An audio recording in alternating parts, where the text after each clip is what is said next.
this is not working. I came here for a quiet evening, and this is awful. And he says, I'll be right up.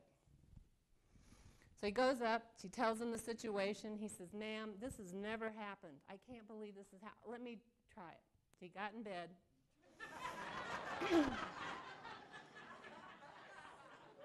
About that time, there's a knock on the door. She goes to the door and opens it. There's her hubby. With a little overnight bag, and he goes, honey, I knew that you didn't mean you wanted to be Allah. I goes over her shoulder, and there's the night manager, and he's just pulled the blankets up under his eyes. And he says, I know you're not going to believe this, but I'm waiting for a plane.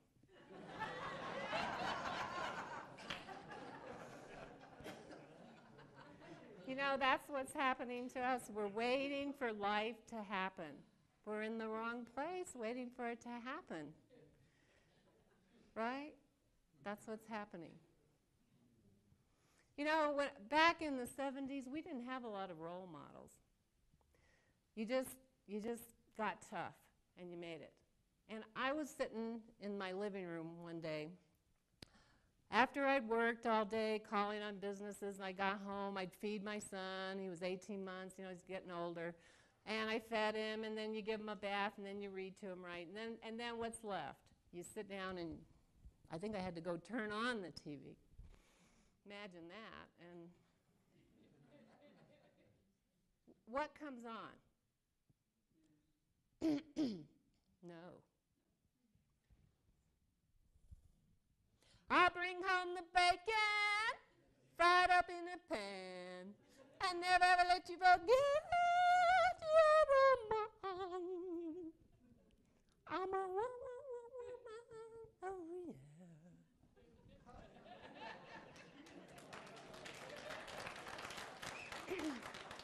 I jumped up and yelled at her. Are you crazy? I'm sitting home watching Magnum eating Twinkies. Or out with someone who thinks he's Magnum but is a Twinkie. Woohoo! Not a lot's changed there. So we go through life again, getting tough, not knowing how it's going to benefit us. And we forget to have fun. Are you having fun? Yeah. All right, have fun.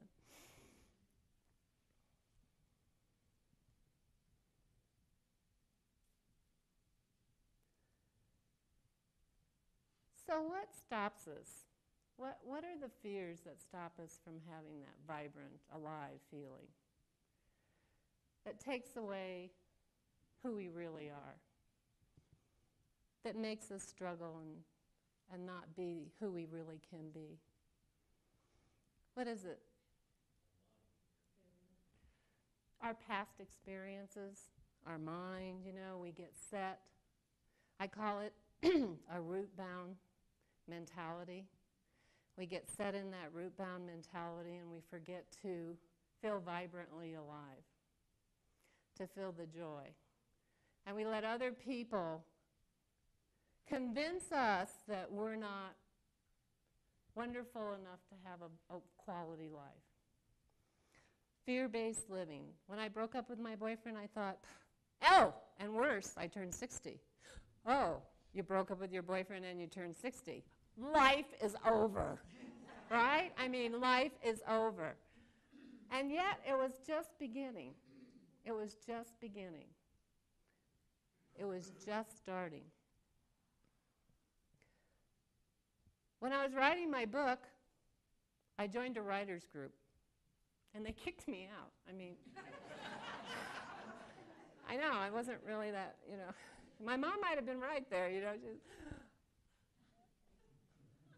I could have quit. I could have quit, right? And said, well, writing's not for me. But I had a message. I felt so compelled to share what I'd gone through and how it impacted my life. And I set the intention. And up to then, I had not found a publisher. I didn't have an editor. And I felt so driven to have this book come out. And I was standing in the post office one day, and the lady in front of me had some envelopes in her hand. It said, editor. And I go, do you edit books? And we ended up, she ended up being a mind mate. We worked so well together. So when you set the intention, you don't have to know how it's going to show up. And a friend introduced me to the publisher. It was out of the UK. And it just happened. It just was meant to be. To live life full throttle. To move past our fears into the fun of life. Just means you have to step forward with trust, right? I decided I should learn to meditate more than 3 minutes. I mean, really, it's not long enough. So while I was writing the book, I heard about Stephen Sadler. I don't know if any of you, he's kind of a meditation guru. And he was having a meditation retreat in Joshua Tree, California. And a friend said to me, why don't you go? And I said, you know, I'm in the middle of writing the book, and I have to work and make a living and, all the fear-based things. And I said, let me think about it overnight. The next day in the mail, I get an invitation from one of the insurance companies I work with, an educational symposium they do every 2 years. And it came in the mail the next day. And it was an invitation to attend the symposium in Huntington Beach, one day between the two events. So when we set the intention and we're supposed to be doing something, the universe definitely will support it. So I go, there's no question here, right? I'm going. Now I'm very busy, so I was on the plane reading the instructions for what you need to bring to the retreat.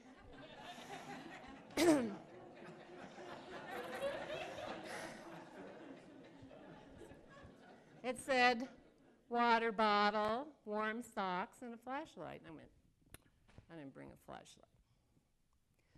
So I got to Huntington Beach, I checked in at the Hyatt, and they gave me an ocean view. It was fantastic.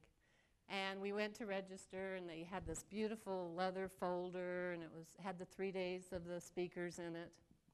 And there was a little piece of paper, it was yellow, and it said, go get your free gift at the customer service. Don't get ahead of me. And I go get it, and what is it? A flashlight. That's what happens when you're in the flow, right? Am I right? I didn't mind creating parking spaces, but I like creating bigger things now. We can create a life that works. We can go beyond the parking spaces and not, I think someone's going to call me, stage. And I'd like to invite you to consider the possibility. Up to now, you pop open